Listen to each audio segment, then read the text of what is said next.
In this video, we're looking at a single leg press. This is a fantastic movement to sort of initially introduce some single leg motions into our training.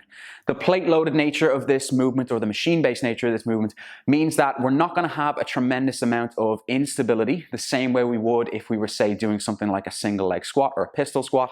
With this then, it means that we can just get the idea of, okay, how do we actually press with either limb as opposed to two at the same time, and a great way to really build that strength and understanding to kind of the movement path and the connection that we need to make to the legs when we're doing it, okay? When you're setting up, it's pretty simple and similar to what you would do when you were setting up for a normal leg press. You've got your plates to the side, you've got your frame here that you're gonna set your feet up against. Now, when you're setting up, you're gonna set up quite narrow, and from here, when you press out, you can see, like the last time as well, we've got our stoppers that we've got to remove, and we remove them first before we set up with the feet.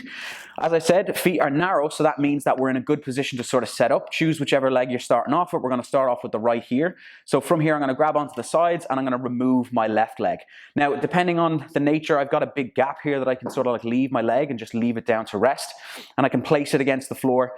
Not that I'm creating a ton of tension with my left leg, but keep it engaged to some degree. But the focus here really is on the right leg in terms of it moving, okay?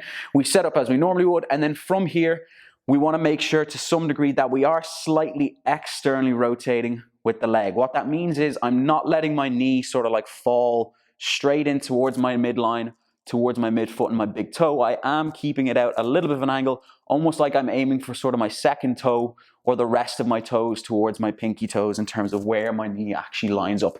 It puts me in a much better position as I come down to actually have a better movement path, the same way we would when we'd look for a normal leg press. So we take our time certainly as we come down, controlling the descent, pausing and pressing, and like we would the last time, we're making sure that we don't fully lock out, we keep a slight bend in the knee. Once I've done my reps on that side, I'll set up with my left, keeping my right foot up there just to get a good position, sort of playing around 5 or 10 degrees of an angle. As we've said there then as well, a little bit of external rotation so that the knee is sort of more lined up towards what would be our four toes as opposed to inward in this way, where you can see it sort of lined up way too close to my midline, okay?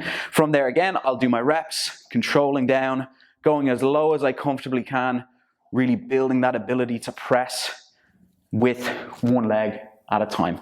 Set the feet back up, bring your pins back, slowly descend, and come up out of that easily. All right?